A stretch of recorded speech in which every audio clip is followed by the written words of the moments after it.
What if I told you that the true name of God has been hidden from humanity for millennia? A name so powerful, so mysterious, that simply pronouncing it could, according to the ancients, alter the forces of the spiritual and material world. It seems impossible, doesn't it? But what if this is real? What if between the lines of the sacred scriptures there exists a secret capable of revealing not only who God is, but also the very origin of creation, existence, and the universe? Maybe you've never stopped to think about it, or maybe at some point in your life you've asked yourself, why does no one tell us what God's name really is? Has it been lost or hidden? And I invite you, stay with me until the end of this video, because what you are going to discover now could simply change your perception of the greatest mysteries of spirituality. Throughout the Bible, there are codes, symbols, and hidden messages, but among all these enigmas, there is one that stands out as one of the greatest spiritual secrets ever kept: the Tetragrammaton YHWH. 4 letters, 4 sacred symbols that carry the weight of the divine, a combination that is not just a name, but a vibrational code that echoes since the dawn of creation. Have you ever noticed that when we read the Bible, it often says Lord or God,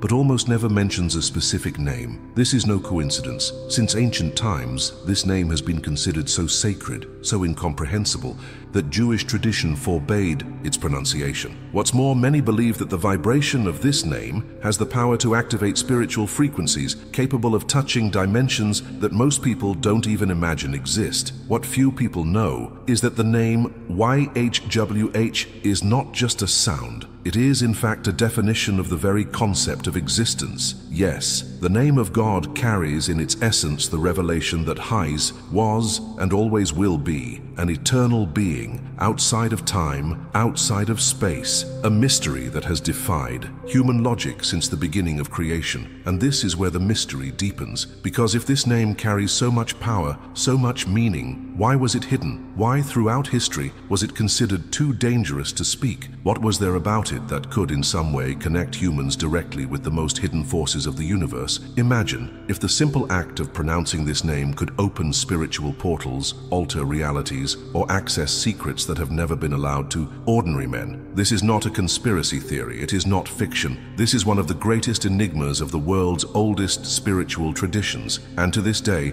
it is a matter of debate among theologians, Kabbalah scholars, mystics, and even physicists who venture to understand the connection between sound, vibration, and reality. But be careful. What you are about to discover here is not content that is easily found out there. This is a deep dive into the roots of spirituality, the origin of divine mysteries, and the secrets that for centuries remained hidden between the lines of creation itself. And when you understand where the Tetragrammaton YHWH really comes from, when you discover how it came to be, what it means, and why it carries one of the greatest secrets of the universe, you will never see reality the same way again. Now, get ready, because from here on out, we're going to travel straight behind the scenes of creation, where it all began. And maybe, at this very moment, you are asking yourself, why has no one ever told me this before? Or even reflecting on how much these mysteries have always been before our eyes, but somehow remained hidden, as if an invisible curtain separated the physical world from the spiritual.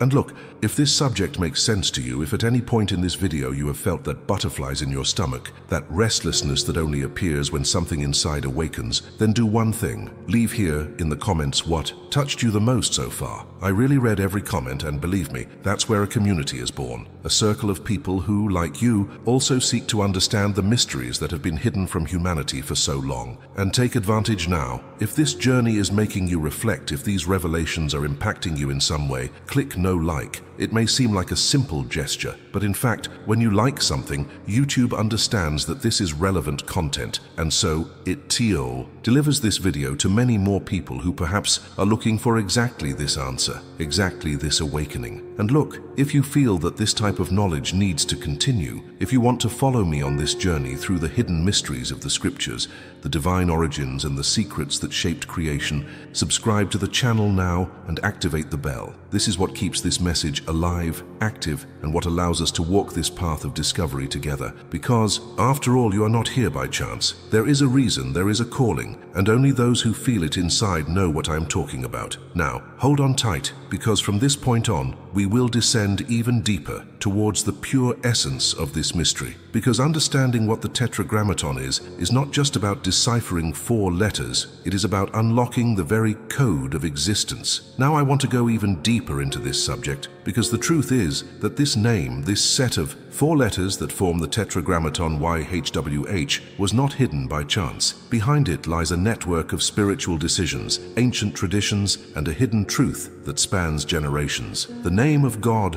was considered so sacred, so loaded with power and meaning, that simply pronouncing it could, according to the ancients, generate an impact on the spiritual world, as if it activated forces that should not be accessed lightly. Throughout history, priests, scribes, and spiritual leaders treated this name as something extremely restricted. It was not for everyone. It was not a common word. It was seen as a divine code, a verbal portal capable of crossing the barriers of physical existence and touching the backstage of creation. And it is no exaggeration to say that many believed that knowing, understanding, or even trying to reproduce this name could mean breaking the limits of what is permitted, invading territories reserved for the divine itself. But what was so powerful about this name? This is a question that has echoed since ancient times, and the answer is as intriguing as it is revealing. Unlike any other name given to a deity, YHWH does not describe a being with defined attributes, such as God of War or Lord of the Harvest. No. He represents existence itself, the very concept of being. The closest translation would be something like He who is, what always was, and always will be, or even the existing, the timeless. Do you see the depth of this? It is not just about naming a higher entity. It is about encoding in 4 letters the very principle of life, existence, and consciousness. And here it begins to make even more sense why this name was so zealously protected. After all,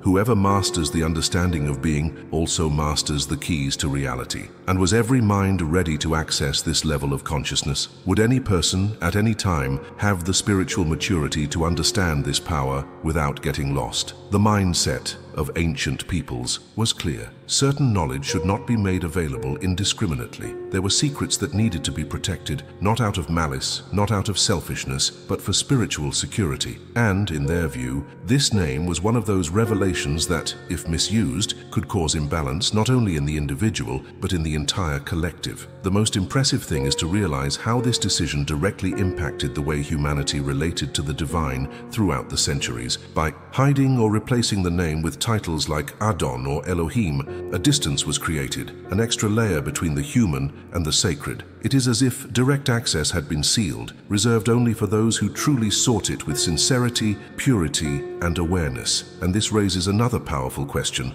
Could it be that the loss of our true name also represented, in some way, a loss of our Creator's own essence? Could it be that, in losing our name, we have also become disconnected from part of our own spiritual origin, from our direct connection to the source? If all this is making you reflect as much as it did me, write a word here in the comments, connection, because deep down, that's exactly what we're talking about, and this is where the revelations start to get even more surprising. Now I want to go even deeper into this subject, because understanding what the Tetragrammaton YHWH really means is like opening a door to the backstage of existence, a journey that goes far beyond words and touches directly at the center of creation. When we speak of YHWH, we are not just dealing with a name in the common sense of the word. No, we are faced with one of the greatest spiritual codes of humanity, an enigma that spans centuries, cultures, and traditions. The Tetragrammaton is formed by 4 letters of ancient Hebrew, Yod, He, Vav, and He. But contrary to what many people imagine, these letters do not form a directly pronounceable word. In fact, they represent much more than sounds. Each letter carries an essence, a vibration, a hidden meaning that, when added together, forms a concept that is impossible to translate accurately into any human language. And herein lies a little discussed truth. This is not just God's name. It is the definition of existence itself. While our names describe who we are, our characteristics or family background, YHWH does not describe a person,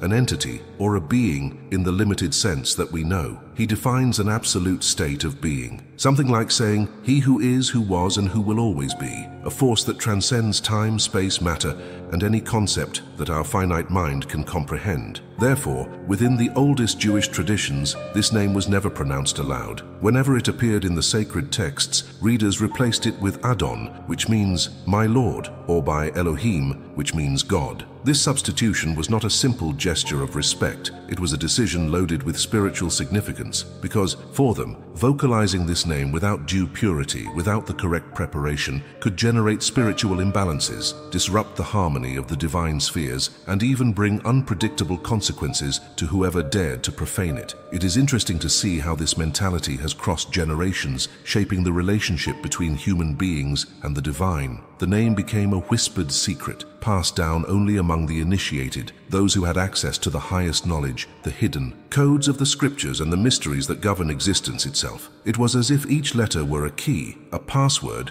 to access deeper levels of reality, to understand the hidden mechanisms that keep the universe functioning. And this brings us to a powerful revelation. If the name carries this level of impact, does it also reveal something about the very nature of creation? Could these 4 letters, arranged in such a seemingly simple way, hide within them not just a name, but a spiritual map, a path to understanding who we are, where we came from, and what our true connection is to this force that many call God, but few truly understand? There is a reason why, to this day, scholars, mystics, and seekers continue to debate, research, and often come across answers that seem more like doors to new questions. Because when we speak of YHWH, we are not speaking of a name. We are speaking of a living, pulsating definition that transcends any language, and that, perhaps, is the very invisible structure that sustains everything that exists. If all this makes sense to you so far, comment on a word that, for me, perfectly defines this mystery: eternity, because that's exactly what we're talking about. And believe me, the revelations that come from here are even more surprising. Now, I want to go even deeper into this subject, because understanding the Tetragrammaton YHWH is not just about knowing that there are 4 mysterious letters, but rather deciphering a language that goes far beyond what the eyes can read. In ancient Hebrew, each letter does not carry just a sound. It is a manifestation of a spiritual concept, of an energy that acts both in the visible and invisible world. This means that when we look at these 4 letters, we are not looking at a simple combination of phonemes, but rather at a sacred code that describes, in its essence, the very backstage of creation. Let's start with the first letter, the iodine, Y. It is the smallest letter in the Hebrew alphabet, almost a dot, a seed, and precisely for this reason, it carries the concept of origin, of essence, of everything that is born from the invisible to the visible. It is as if the Yod represents the starting point, the initial breath that gives life to every manifestation. Nothing starts without that spark. Next comes the He, H, which appears twice in the Tetragrammaton. He represents the divine breath, the revelation, that which manifests, that which expands. In Hebrew, the sound of He is like a breath, an opening for what is hidden to become visible. It is the bridge between the hidden and the revealed. It is transformation. It is expression. In the middle of these 2 manifestations of He, we find the Vav, and the Vav here has an almost magical role within this code. It symbolizes connection, union, a link that connects heaven and earth, the spiritual and the material, the invisible and the tangible. Visually, the Vav looks like a hook, and not by chance. It is the symbol that unites planes, that brings the eternal into time, that makes the infinite manifest in matter. Now notice the impact of this structure. A divine seed, Yod, which expands through the breath of creation, He, connects the worlds, Vav, and returns again to the expansion, the unfolding, the flow of existence itself, according to He. This is not just a sequence of letters. This is literally a map of creation, a spiritual roadmap embedded in a name that many do not even dare to pronounce. It is as if each stroke, each curve of these letters carries within itself a hidden truth that transcends languages, cultures, religions, and even logical understanding itself.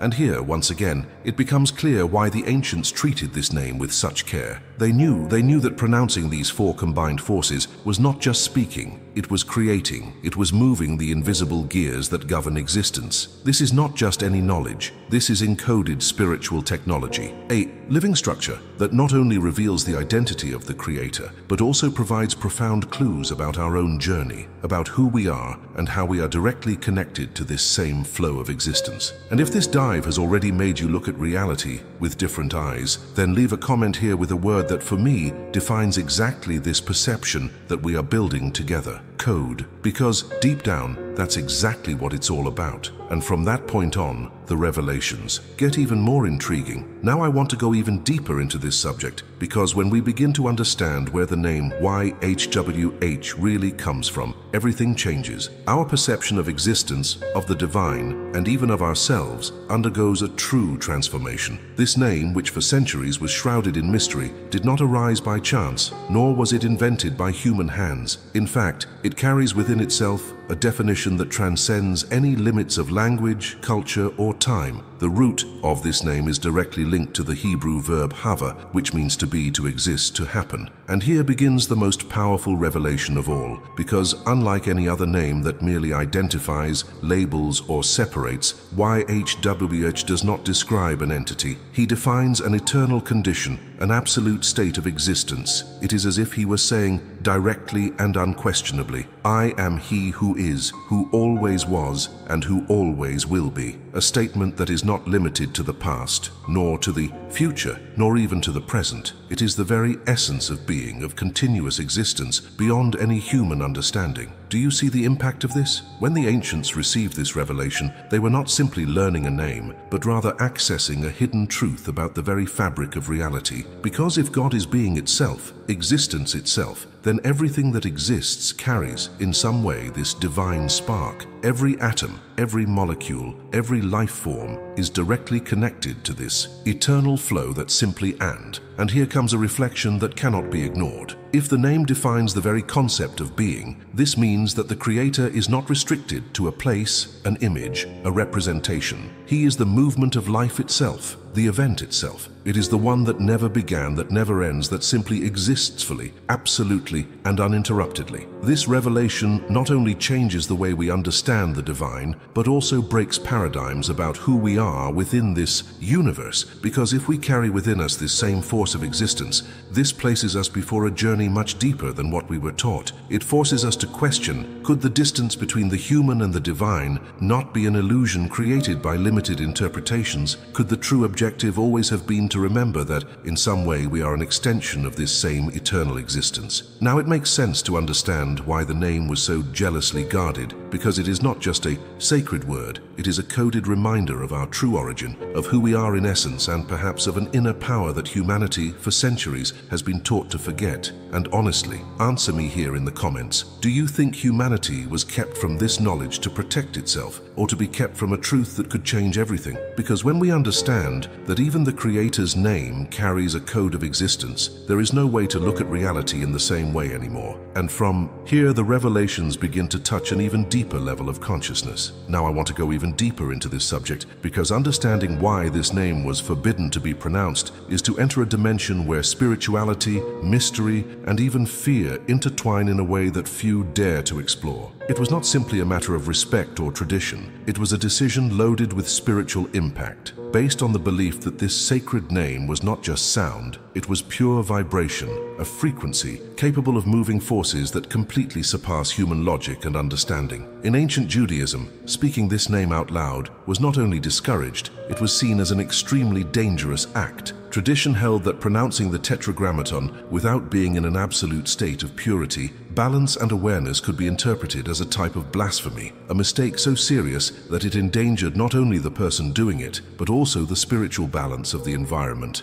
and everyone around them. It was not something symbolic. They believed, in fact, that the name carried a power so real, so alive, that it could activate forces from the invisible world, forces that most people would never be able to understand, let alone control. And there are historical accounts that reinforce this. At the time of the temple in Jerusalem, only the high priest was allowed to pronounce the sacred name, and even then, only once a year during Yom Kippur, the Day of Atonement. Imagine the weight of a name that, according to them, had to be so protected that it could only be uttered in a specific place by a single person and on a single day after extremely rigorous purification rituals. And yet, there are records that say that when this name was pronounced, the angels bowed, those present trembled, and for a few seconds, the universe seemed to go into suspension. This restriction was not just any ritual, it was a protective measure, but also perhaps a barrier. Because if the name, Of God is a key that opens spiritual portals. Was humanity really prepared to deal with what could be accessed? Or was preventing the use of this name actually a way of limiting the scope of knowledge, restricting access to a hidden truth that could completely transform our view of who we are and what our place is within this universe? When you look at it, you realize that it wasn't just about avoiding a mistake. It was about containing a kind of power that could alter realities, interfere with spiritual structures, and even touch the very backstage of creation. After all, if everything was created by the word, by the verb, by vibration, then what would be the impact of pronouncing the very name of the source of all existence? And it is exactly here that I leave you with a question that carries enormous weight. In your view, was this prohibition really a spiritual protection, or the fear of what might be revealed if this name were used freely? Because if even a name carries this kind of power, imagine what else could be hidden behind the codes of creation. And from here on out, this journey will only get more revealing. Now, I want to go even deeper into this subject, because when we begin to understand the hidden power of sound and vibration, we realize that nothing we have talked about so far is symbolic, mystical, or superstitious. It is real, it is code, it is spiritual science applied to the very fabric of existence. And this is not just an old belief, it is supported even by the most recent discoveries in quantum physics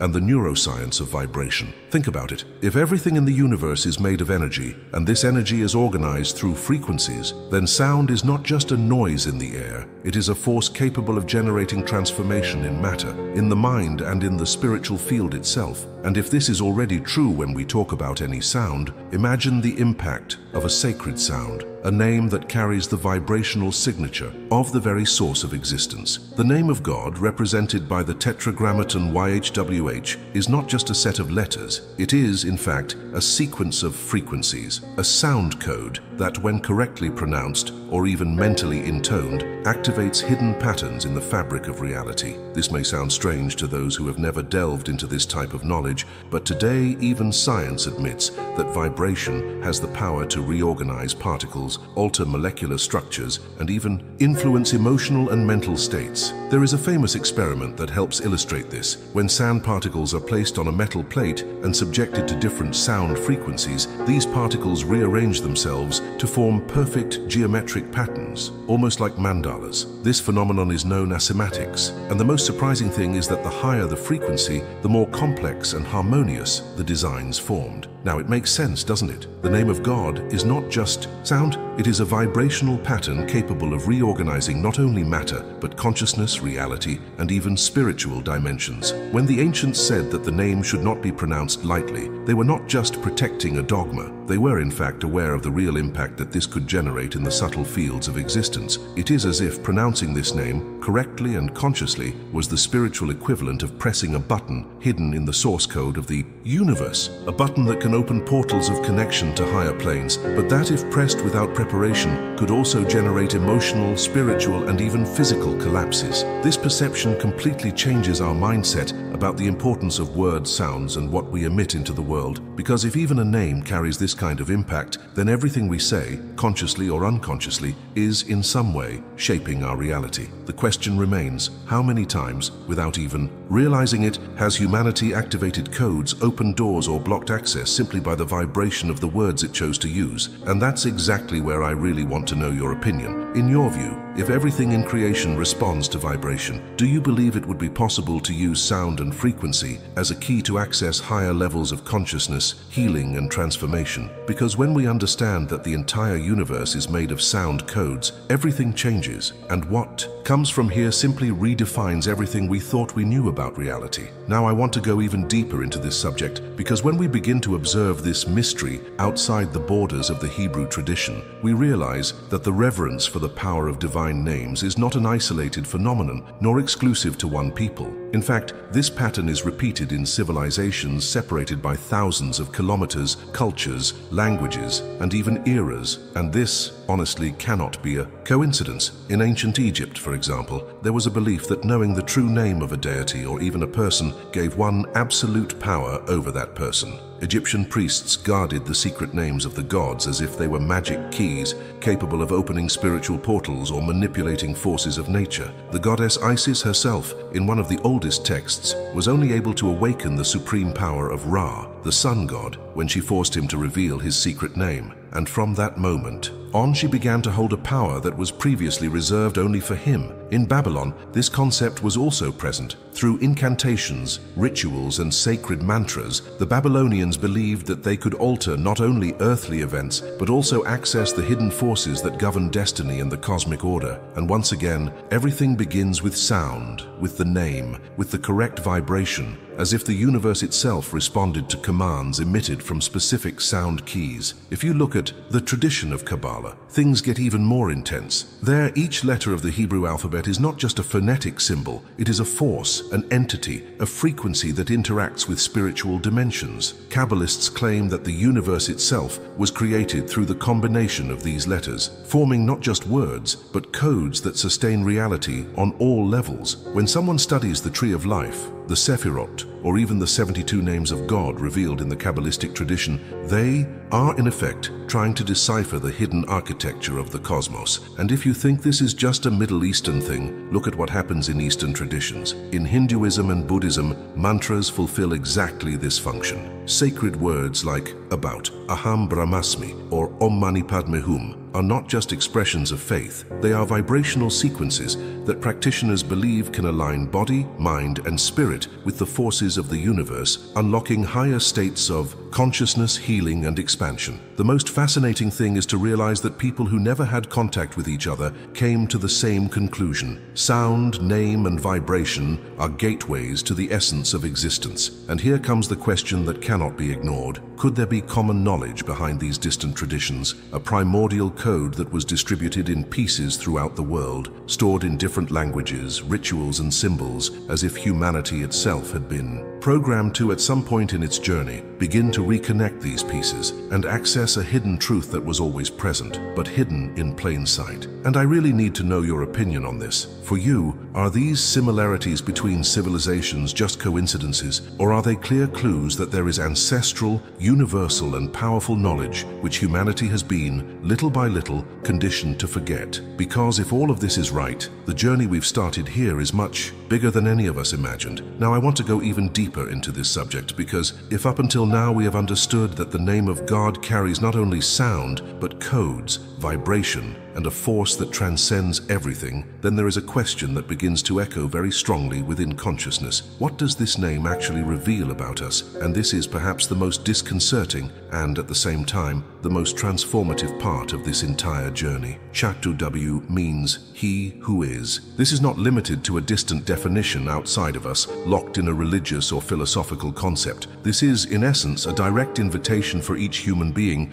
to awaken to a much deeper understanding of his or her own existence. Because if God is the one who is, who always was, and who always will be, this also reveals that everything that exists is an extension of that very being. Creation is not something separate from the Creator. It is a continuation, a living manifestation of that same eternal principle. And here begins a mentality shift that can have an absurd impact. Most traditions over the centuries have conditioned people to believe that God is outside, separate, distant, on a throne, in the sky, watching from afar. But when you understand the real meaning of the Tetragrammaton, you realize that separation never existed. It was built into the human mind. If the name defines existence itself, it means that the same breath that gives life to the universe beats within each one of us. We are not outside of creation. We are creation itself, experiencing itself, manifesting itself, becoming aware of itself. This revelation carries a huge weight, because suddenly everything changes. The way you see life, your choices, your decisions, your pain, your processes, everything gains a new perspective. The question ceases to be, who is God, and becomes,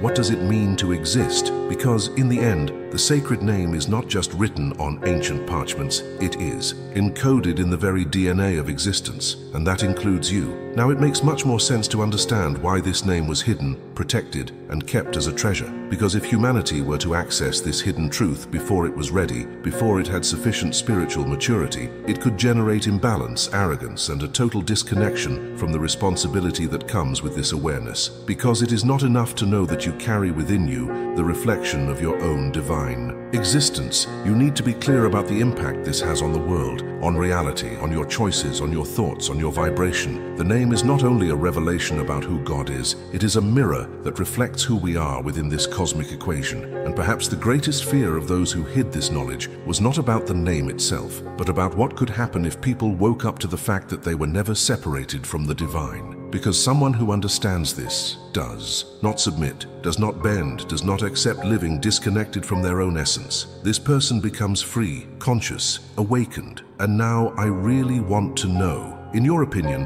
when a person awakens to the awareness that they are part of this divine flow of this eternal existence, do you think that this only changes their life, or does it have the power to generate a real transformation in the entire world? Because if that key really turns within the collective consciousness, what else could happen? Now I want to go even deeper into this subject, because after everything we've revealed so far, it's impossible not to reflect on the real reason for so many efforts throughout history to keep this knowledge out of the reach of the majority. And honestly, it's impossible to ignore the feeling that there's much more behind this than we've been taught to believe. Because when you realize that God's name is not just a word, but a living code, a map of existence, a reminder of our true connection to the source, everything starts to make a completely different sense. It is no longer possible to look at reality in the same way. Suddenly, that idea of separation, of distance between the divine and the human, simply collapses. And what remains is something as powerful as it is disconcerting. The awareness that we are indeed a direct part of this force, this creative intelligence that sustains the entire universe. However, at the same time that this liberates, it also carries an enormous responsibility. Because accessing this type of knowledge is not only about understanding, it is about transforming. It is about taking control of your own journey, your own decisions, your own vibration. It is understanding that everything you emit, thoughts, words, intentions, is shaping in real time not only your life, but the reality around you. And it is precisely here that we begin to understand the impact of this secret. Because just imagine, if humanity as a collective woke up to this understanding, to this hidden truth, what would the world be like? Would entire systems of control, fear, and domination simply crumble? Would the realization that we are an extension of divine existence itself break, once and for all, the invisible chains that keep so many people trapped in patterns of suffering, scarcity, and disconnection? The most curious thing, and at the same time disturbing, is to realize that this knowledge was never, in fact, lost. It has always been here, disguised, hidden between the lines of sacred texts, encoded in symbols, in sounds, in traditions that have spanned millennia. Perhaps the real game was never to hide, but rather to test who was truly willing to seek, to question, to cut through the layers of illusion towards the truth. And at this point in the journey, it becomes impossible not to ask yourself, was this knowledge protected to prevent it from falling into the wrong hands, or was it deliberately hidden as a strategy to keep humanity away from its own power?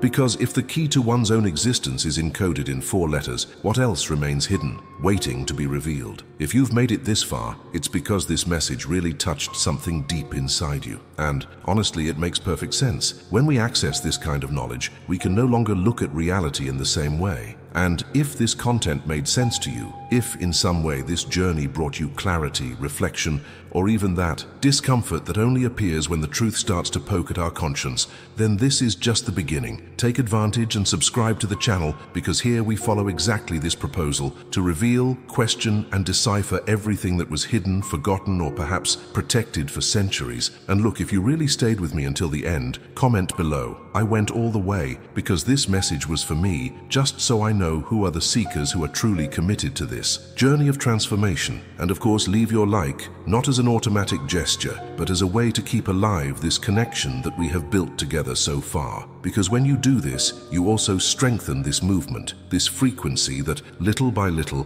begins to reach more and more people ready to access these revelations. Now do the following. There's a video here that directly connects with everything we talked about today. Click and stay with me there, because believe me, the pieces of this puzzle are just starting to fit together.